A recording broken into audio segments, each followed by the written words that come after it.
بسم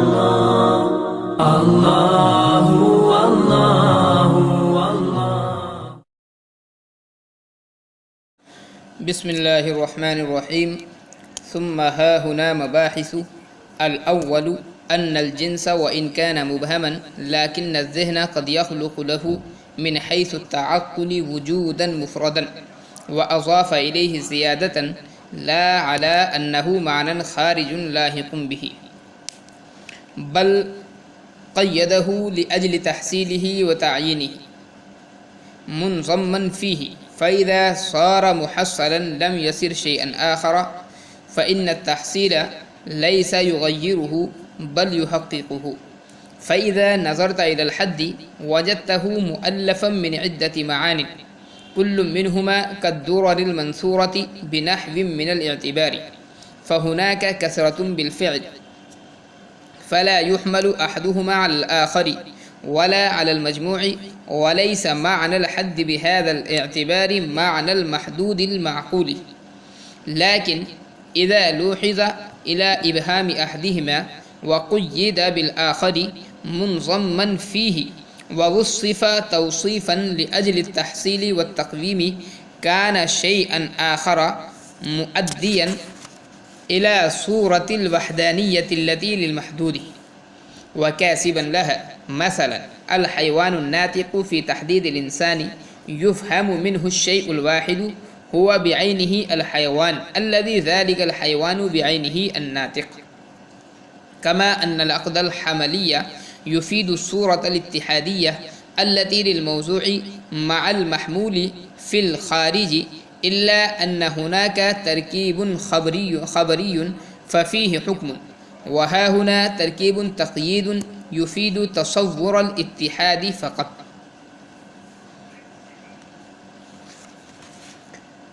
ثم ها هنا مباحث، پھر یہاں چند مباحث.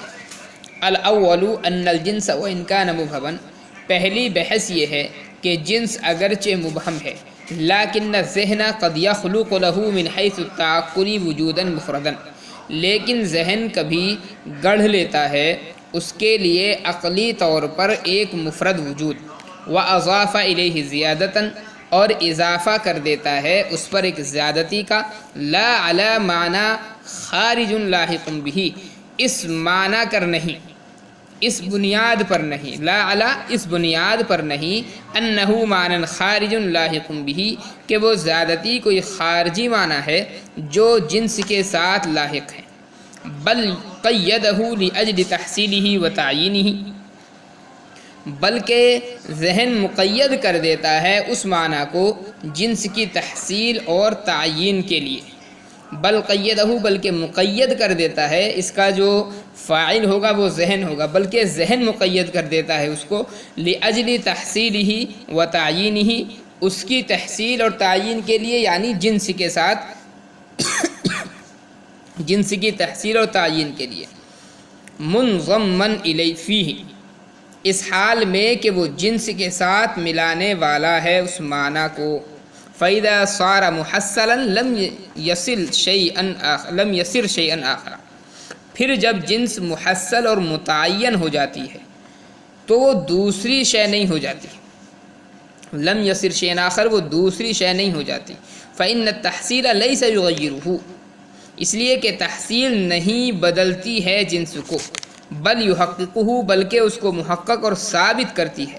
فإذا نظرت إلی الحد، تو جب آپ حد میں غور کرو گے تو پائیں گے آپ اس کو مرکب چند ایسے معانی سے، من عدت معان، چند ایسے معانی سے، کل منہما کالدرر المنثورہ، کہ ان میں سے ہر ایک بکھرے موتیوں کی مانند ہے، بنحو من الاعتبار، ایک اعتبار سے.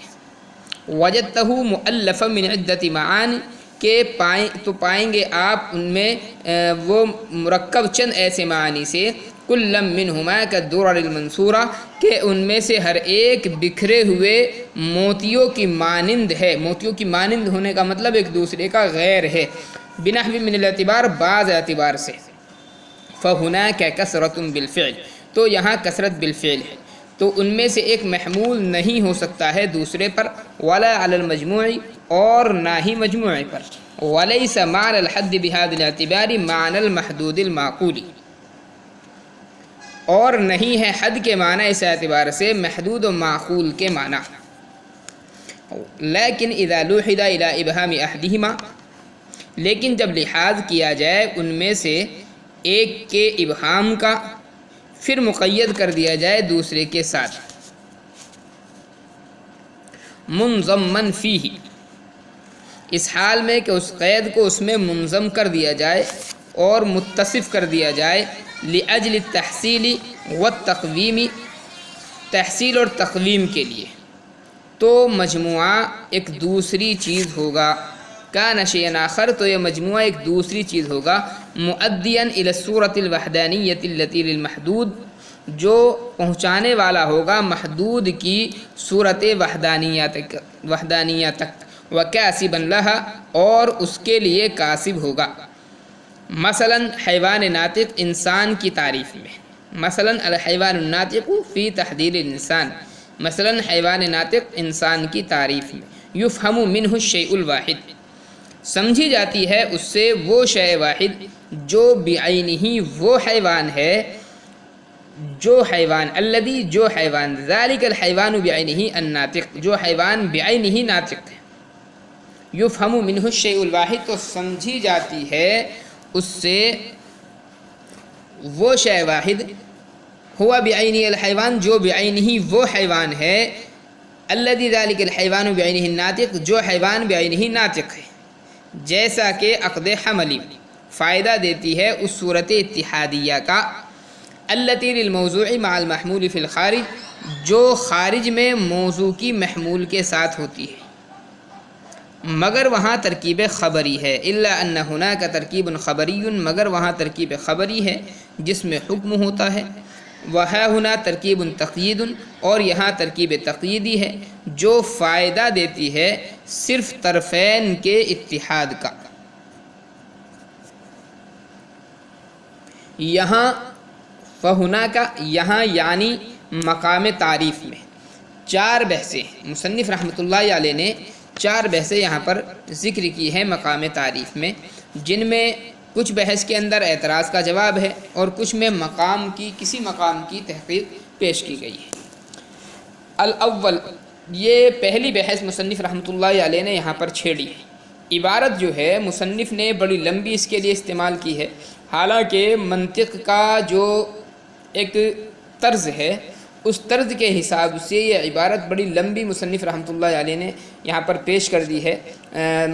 سلم کا جو طرز ابھی تک کا آپ نے پڑھا ہے وہ یہ ہے کہ عبارت مختصر ہے اور اس کا جو مفہوم ہے وہ بڑا لمبا چوڑا ہے.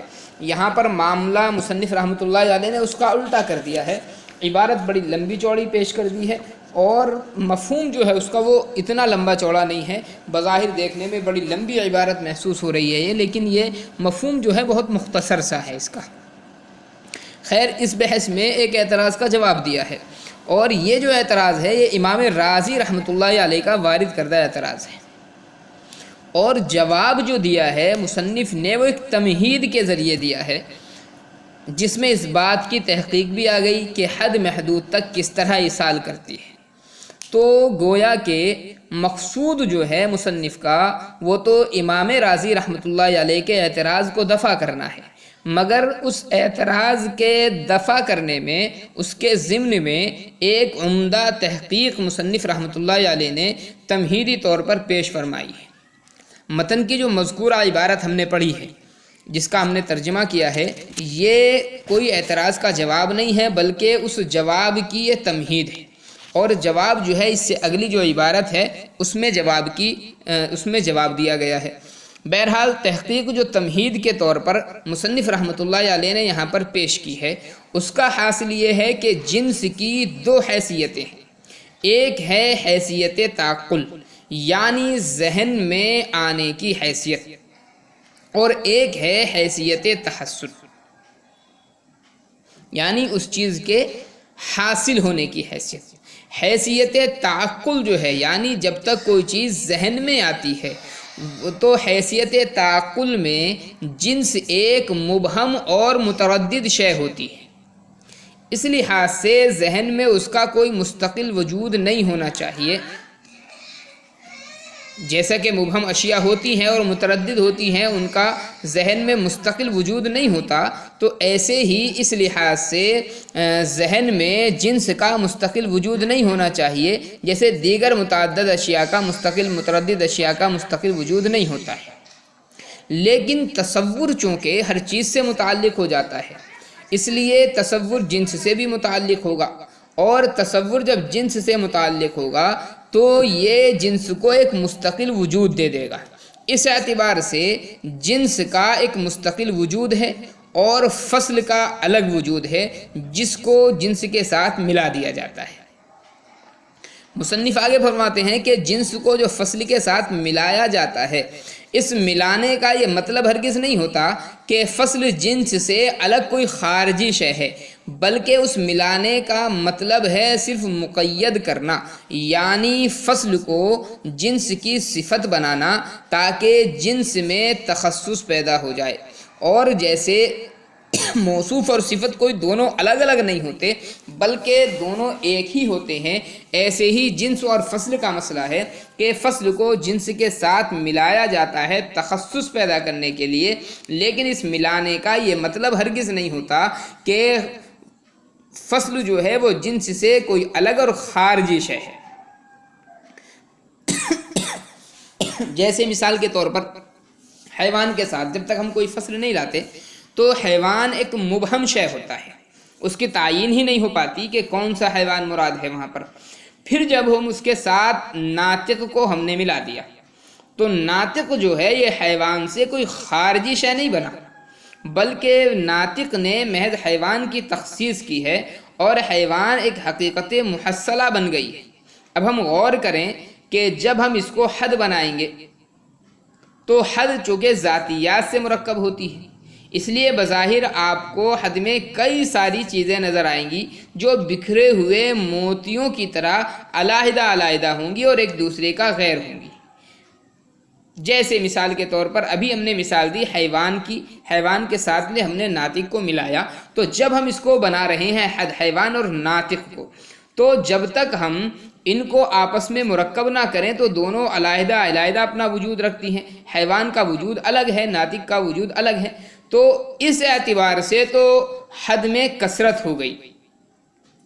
اور اس اعتبار سے یعنی جب تک ان دونوں کو ہم مرکب نہ کریں اور یہ دونوں علیحدہ علیحدہ ہوں تو یہ اس اعتبار سے محدود یعنی انسان تک پہنچانے والی بھی نہیں ہوگی.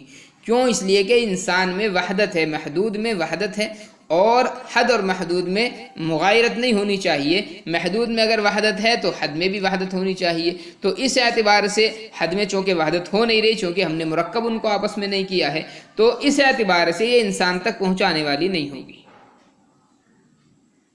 لیکن یہ جو ہے جنس اور فصل کا الگ الگ ہونا، جیسے کہ ہم نے بتایا کہ جنس الگ وجود رکھتی ہے، فصل الگ وجود رکھتی ہے یہاں پر جب تک مرکب نہ کیا جائے.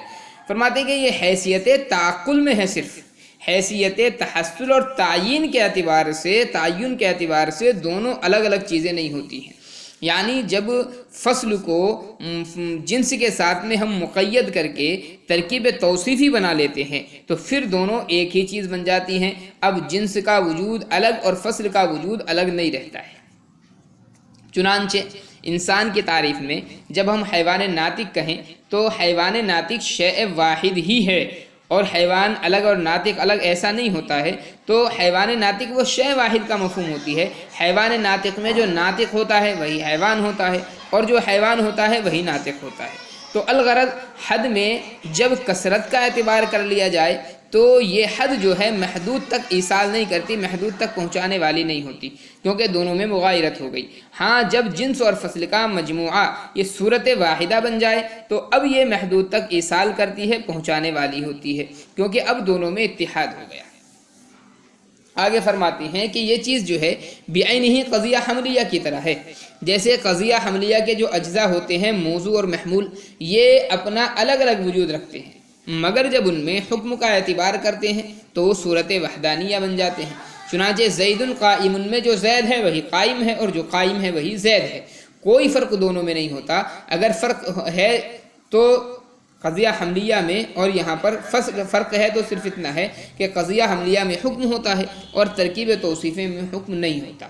تو الغرض تمہید جو مصنف رحمۃ اللہ علیہ نے پیش کی ہے اس میں اس کا حاصل یہ ہوا کہ جنس کی دو حیثیتیں، ایک حیثیت تعقل ہے اور ایک حیثیت تحصل ہے۔ حیثیت تعقل میں جنس ایک مبہم اور متردد شے ہوتی ہے، یعنی اس کی تعین کچھ نہیں ہوتی اور اس اعتبار سے اس کا مستقل وجود بھی نہیں ہوتا، لیکن حیثیت تحصل میں وہ متردد بھی نہیں ہوتی ہے، اور حیثیت تحصل جب اس کا ہو جاتا ہے یعنی فصل کو اس کے ساتھ میں ملا دیتے ہیں، تو پھر فصل کو ملانے کا مطلب یہ نہیں ہوتا کہ فصل اس سے الگ ہے، بلکہ فصل اور جنس دونوں مل کر کے شے واحد بن جاتی ہے، جیسا کہ قضیہ حملیہ کے اندر ہوتا ہے کہ قضیہ حملیہ میں موضوع اور محمول ذات کے اعتبار سے الگ، پہلے اگرچہ ترکیب سے پہلے الگ الگ ہوتے ہیں لیکن ترکیب کے بعد میں مستقل اپنا وجود نہیں رکھتے، بلکہ جو محمول ہوتا ہے بعینہ وہی موضوع ہوتا ہے، اور جو موضوع ہوتا ہے وہ بعینہ محمول ہوتا ہے۔ تو ایسے ہی یہاں پر ہے کہ جو جنس ہوگی وہ بعینہ فصل ہوگی اور جو فصل ہوگی وہ بعینہ جنس ہوگی۔ یہ تمہیدی گفتگو تھی جو مصنف رحمۃ اللہ علیہ نے اعتراض کے جواب میں پیش کی ہے۔ اگلی جو عبارت ہے اس میں مصنف رحمۃ اللہ علیہ نے باضابطہ امام راضی رحمۃ اللہ علیہ کا جو اعتراض تھا اس کا